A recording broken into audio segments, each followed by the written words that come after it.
تا حالا شده درباره چیزی با اطمینان حرف بزنی، اما مدتی بعد بفهمی فقط بخشی از حقیقت را می‌دانستی؟ شاید خود اشتباه آنقدر دردناک نباشد. چیزی که بیشتر آزارمان می‌دهد، یادآوری آن اطمینانی است که هنگام اشتباه کردن داشتیم. پس خطرناکترین نادانی چیست؟ اینکه چیزی را ندانیم یا اینکه ندانیم اما خیال کنیم تمام حقیقت را می‌دانیم. یک شعر قدیمی فارسی پاسخ جالبی به این پرسش می‌دهد. اما وقتی آن را کامل بشنویم، می‌بینیم مرز اصلی فقط میان دانستن و ندانستن نیست. چیز دیگری در میان است که می‌تواند راه یادگیری را باز نگه دارد یا برای همیشه ببندد. سالهاست یک قطعه مشهور فارسی با صورت‌های مختلف دست به دست می‌شود. شعری درباره دانایی، نادانی و نسبت انسان با آنچه می‌داند. انتساب دقیق همه ابیات این نسخه روشن نیست. برای همین بهتر است آن را به عنوان یک حکمت مشهور فارسی بشنویم، نه سخنی که با اطمینان به شاعر مشخصی نسبت داده شود. پیش از آن که معنایش را باز کنیم، بیایید شعر را کامل بشنویم. ممکن است با شنیدن بعضی بیت‌ها چهره فردی در ذهنمان ظاهر شود، اما اگر این شعر را فقط درباره دیگران بخوانیم، مهمترین پیامش را از دست می‌دهیم. شعر می‌گوید: آن کس که بداند و بخواهد که بداند، خود را به بلندای سعادت برساند. آن کس که بداند و بداند که بداند، اسب شرف از گنبد گردون بجهاند. آن کس که بداند و نداند که بداند، با کوزه آب است ولی تشنه بماند. آن کس که نداند و بداند که نداند، لنگان خرک خیش به مقصد برساند. آن کس که نداند و بخواهد که بداند، جان و تن خود را ز جهالت برهاند. آن کس که نداند و نداند که نداند، در جهل مرکب ابدالدهر بماند. آن کس که نداند و نخواهد که بداند، حیف است چنین جانوری زنده بماند. در نگاه اول به نظر می رسد این شعر آدمها را به چند گروه تقسیم می کند. داناها در یک سو و نادانها در سوی دیگر. اما راز شعر درست از همین جا آشکار می شود. شاید اینها 7 انسان متفاوت نباشند. شاید 7 حالت باشند که در وجود همه ما رفت و آمد می کنند. ممکن است در کار خودمان آگاه باشیم، اما در روابط انسانی چیزهای زیادی ندانیم.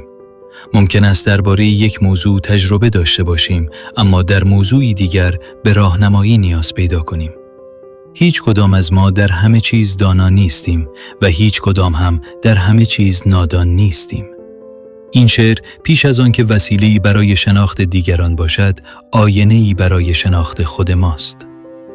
نخستین بیت می‌گوید: آن کس که بداند و بخواهد که بداند.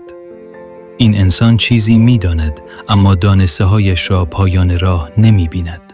هنوز سؤال می‌پرسد، هنوز گوش می‌دهد و از اصلاح شدن نمی‌ترسد. هر پاسخ برای او در پرسشی تازه را باز می‌کند. چون دانایی واقعی انسان را از شاگرد بودن بی‌نیاز نمی‌کند. هرچه بیشتر یاد می‌گیرد، بیشتر متوجه می‌شود که جهان از دانسته‌های او بزرگتر است. چنین دانشی آدم را آرامتر می‌کند، نه متکبرتر. مهربانتر می‌کند، نه تحقیر کننده تر. و فروتن‌تر می‌کند، نه تشنه اثبات خودش. بعد شعر از کسی سخن می‌گوید که می‌داند و از دانایی خودش هم آگاه است. این آگاهی می‌تواند نعمت بزرگی باشد. وقتی انسان توانایی خودش را می‌شناسد، می‌تواند آن را به کار بگیرد. می‌تواند گرهی باز کند، می‌تواند به انسانی کمک کند و می‌تواند دانسته‌اش را به خیری برای دیگران تبدیل کند. اما در همین جا خطری آرام و پنهان وجود دارد. آگاهی از دانایی اگر با فروتنی همراه نباشد، کم کم به غرور تبدیل می‌شود. انسان به جای آنکه از علمش برای روشن کردن راه استفاده کند، ممکن است آن را برای کوچک کردن دیگران به کار ببرد. دانشی که ما را مهربانتر نکند، هنوز به حکمت تبدیل نشده است. سپس شعر میگوید: کسی هست که میداند اما نمیداند که میداند. درون خودش گنجی دارد اما آن را نمیشناسد. تجربه دارد ولی خیال می کند حرفش ارزشی ندارد. توانایی دارد اما آن را جدی نمی گیرد. مثل کسی است که کوزه‌ای پر از آب در دست دارد ولی از تشنگی رنج می برد. بارها پیش آمده که ما همچنین حالتی داشته باشیم. خدا نعمتی در وجودمان گذاشته، اما چون خودمان را پیوسته با دیگران مقایسه می کنیم، آن نعمت را نمی بینیم. شاید صبر داریم، شاید توان شنیدن داریم، شاید حضور ما به کسی آرامش می دهد. شاید دردی که پشت سر گذاشته ایم روزی بتواند چراغ راه انسان دیگری شود. اما هنوز نمی‌دانیم چه چیزی در وجودمان به امانت گذاشته شده است. و حالا به یکی از امیدبخش‌ترین بخش‌های شعر می‌رسیم. بیتی که نشان می‌دهد ندانستن همیشه شکست نیست. گاهی درست از همانجا راه دانایی آغاز می‌شود. آن کس که نداند و بداند که نداند، لنگان خرک خیش به مقصد برساند. این شخص همه چیز را نمی‌داند. شاید آهسته حرکت کند، شاید چند بار توقف کند، شاید برای پیدا کردن راه به کمک دیگری نیاز داشته باشد. اما سرمایه‌ای دارد که بسیاری از آدم‌های مطمئن از آن محرومند. با خودش صادق است. می‌تواند بگوید نمی‌دانم. همین دو کلمه ساده در یادگیری را باز می‌کنند. نمی‌دانم همیشه نشانه ضعف نیست. گاهی نشانه صداقت است، گاهی نشانه عقل است و بعضی وقتها آغاز یک دعاست. خدایا، من تمام راه را نمی بینم، دستم را بگیر و آنچه را نمی دانم به من نشان بده. و حالا معنای عمیق‌تر شعر روشن می شود. این شعر فقط درباره دانستن و ندانستن نیست. بارها به چیز دیگری اشاره می کند. خواستن. آن کس که بداند و بخواهد که بداند و آن کس که نداند و بخواهد که بداند. در هر دو حالت راه هنوز باز است. چون شوق آموختن هنوز در وجود انسان زنده است. بعد شعر از جهل مرکب حرف می‌زند، یعنی انسان نه تنها نمی‌داند بلکه از ندانستن خودش هم باخبر نیست. چنین کسی نیازی به سوال کردن احساس نمی کند، چون از قبل مطمئن است که پاسخ را می داند. و وقتی احتمال اشتباه از بین برود، در آموختن نیز بسته می شود. اما شعر هنوز تندترین حرفش را نگفته است. و درست در همین بخش آزمایش اصلی برای خود ما آغاز می شود. با آخرین بیت چه می کنیم؟ آن کس که نداند و نخواهد که بداند، حیف است چنین جانوری زنده بماند. ما این بیت را حذف نکردیم چون قرار بود این نسخه از شعر را کامل بشنویم، اما لازم نیست تندی آن را تأیید یا تکرار کنیم. نادانی هیچ انسانی ارزش و حرمت جان او را از بین نمیبرد. کسی که میل آموختن را از دست داده بیش از تحقیر به بیداری نیاز دارد، به فرصتی برای دوباره پرسیدن، به انسانی که او را خرد نکند بلکه آرام آرام در فهم را پیش رویش باز کند. و اینجا دام ظریف شعر آشکار می شود. ممکن است شعری درباره غرور را بخوانیم، اما خودمان با همان شعر مغرور شویم. ممکن است درباره نادانی بشنویم، اما فوری دیگران را نادان بنامیم. آسان است که هر بیت را بشنویم و با خودمان بگوییم این دقیقاً درباره فلانی است.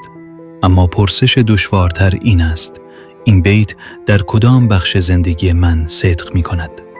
من کجا حاضر نیستم احتمال اشتباه کردن را بپذیرم؟ در چه موضوعی پیش از شنیدن تمام حقیقت قضاوت کردم؟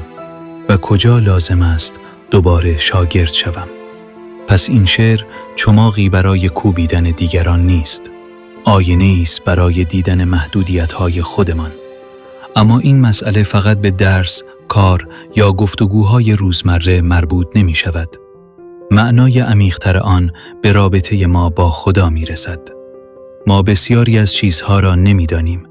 تمام راه آینده را نمی بینیم. علت همه اتفاقها را نمی فهمیم. از راز دل دیگران خبر نداریم. و حتی حکمت تمام دعاهایی را که دیر پاسخ می گیرند نمی شناسیم. با این حال گاهی با دانسته محدود خودمان درباره کار خدا حکم می دهیم. چون علت اتفاقی را نمی‌فهمیم، فکر می‌کنیم هیچ حکمتی در آن نیست. چون پاسخ دعایی را هنوز ندیده‌ایم، گمان می‌کنیم آن دعا شنیده نشده است. اما ندیدن تمام راه به معنای نبودن راه نیست و نفهمیدن یک حکمت به معنای نبودن حکمت نیست. در برابر علم بیپایان خدا همه ما شاگردیم. بخشی از مسیر را می‌بینیم اما تمام آن را نه. بعضی جوابها را می‌دانیم اما رازهای بسیاری هنوز از نگاه ما پنهانند. و شاید یکی از زیباترین شکل‌های ایمان همین باشد، اینکه بگوییم خدایا، من همه چیز را نمی‌دانم اما به دانایی تو اعتماد دارم. امروز می‌توانیم 3 سوال ساده از خودمان بپرسیم. چه چیزی را واقعاً می‌دانم؟ در چه چیزی هنوز باید یاد بگیرم؟ و در کدام بخش زندگی غرور اجازه نمی‌دهد بگویم نمی‌دانم؟ دانایی واقعی این نیست که برای هر پرسشی فوری جوابی داشته باشیم. دانایی واقعی این است که فرق میان دانستن و گمان کردن را بفهمیم. قدر آنچه را می‌دانیم بشناسیم. از آنچه نمی‌دانیم خجالت نکشیم و میل آموختن را در هیچ مرحله‌ای از زندگی از دست ندهیم. خدایا، آنچه را می‌دانیم در راه خیر به کار بگیر. آنچه را نمی‌دانیم با نور هدایتت به ما بیاموز و نگذار غرور در حقیقت را به روی دلمان ببندد. کمکمان کن همیشه آماده شنیدن باشیم، آماده آموختن باشیم و تا آخرین روز زندگی در برابر تو شاگرد باقی بمانیم. آمین.